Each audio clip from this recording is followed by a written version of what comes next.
Welcome children, take out your history book, chapter 9, Economic Policies of the British. Today's topic, Impact of the New Land Revenue System. The new land revenue system introduced in India brought many changes. See, the new land revenue system which was introduced in India, it brought many changes.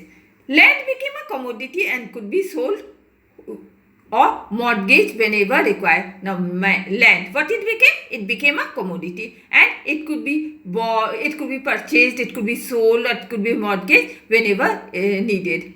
The system of paying revenue at a fixed time compelled many landowners to mortgage their lands or dispose of their property. Now system of paying this land revenue at a fixed time, what it did? It compelled the landowner to mortgage their lands or to dispose of their property. Different exploitative techniques of the British led to the increased population of the landless labourers, especially in Bengal and northern India. Now, different exploitative techniques of this British, what it led to? It led to the increased population of the landless labourers, especially that was in Bengal and even the northern India. All this land revenue system did not take into account the adversities of nature, and the peasants were forced to pay the revenue even when their produce was extremely low or completely destroyed due to natural calamity. Now all this land revenue system, what it didn't do? It didn't take into account the adversities of the nature, and even the peasants, they were forced to pay the land revenue even when their produce was very low or it was completely destroyed due to natural calamities. No steps were taken by the British or the Jamindars to improve the agricultural method of productivity. Now, to improve the agricultural methods of productivity, no steps were taken by the British or the Jamindars. Agricultural practices were transformed. There was an emphasis of the production and export of cash crops like coffee, tea, cotton, indigo and jute. Now agricultural practice, it was transformed and there was emphasis on the production and export, that was of the cash crops, that was like the coffee, tea, cotton, indigo and jute. Plantation crops also became important commodities both for internal and external market. Now plantation crops, what it became? It also became one important commodity that was both for internal and even the external markets.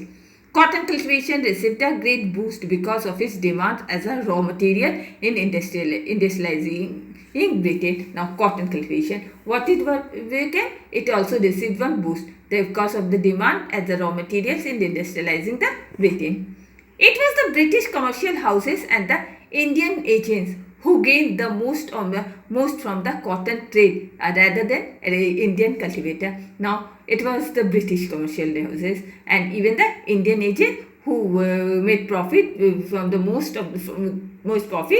from the cotton trade rather than the Indian cultivator. Thus, British land revenue policies initiated the commercialization of Indian agricultural resources and stole India's wealth as tribute. Now, this way British land revenue policy, what it initiated? It initiated the commercialization of Indian agricultural resources and even took away the India's wealth as a tribute.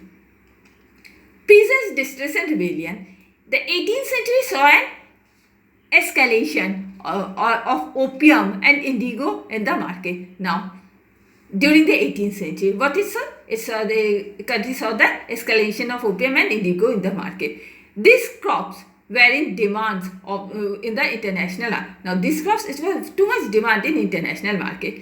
China was the market for opium and Britain needed indigo for their textile industry. Now China, it had market for opium and Britain, it needed indigo for the textile industry. Although the demand for this cotton grew rapidly, now the demand for these crops, it grew rapidly. The farmers were reluctant to grow them as they. Now farmers, they wanted to grow these crops as they require the best fields for cultivation, because these crops require the best fields for cultivation that extremely had to be leased from landlord whose rent charges were very high. Now these crops, they have to be leased from this landlord because its charges were too high. The farmers were also reluctant to grow indigo as the crop converted fertile lands into barren and unproductive lands. Now farmers, they even didn't want to grow the indigo as the cash, because these crops is to turn the fertile lands into barren lands or unproductive lands. Moreover, they were paid merge wages for cultivation, opium and indigo. Now, for cultivating these crops, they were paid, that were cultivating these crops, that is the opium and indigo, they were paid very less price. Despite their reluctance, farmer cultivated the crop because they were harassed if they didn't. Now, in spite of all this thing, the farmers had to cultivate the crop because they were harassed if they didn't do all this thing. The continuous exploitation of the farmers led to the famous Blue Rebellion or the Indigo Revolt in 1839. Now, 1859. Now, this continuous exploitation of the farmers, what it led to? It led to the famous Blue Rebellion or the Indigo Revolt that was held in 1859.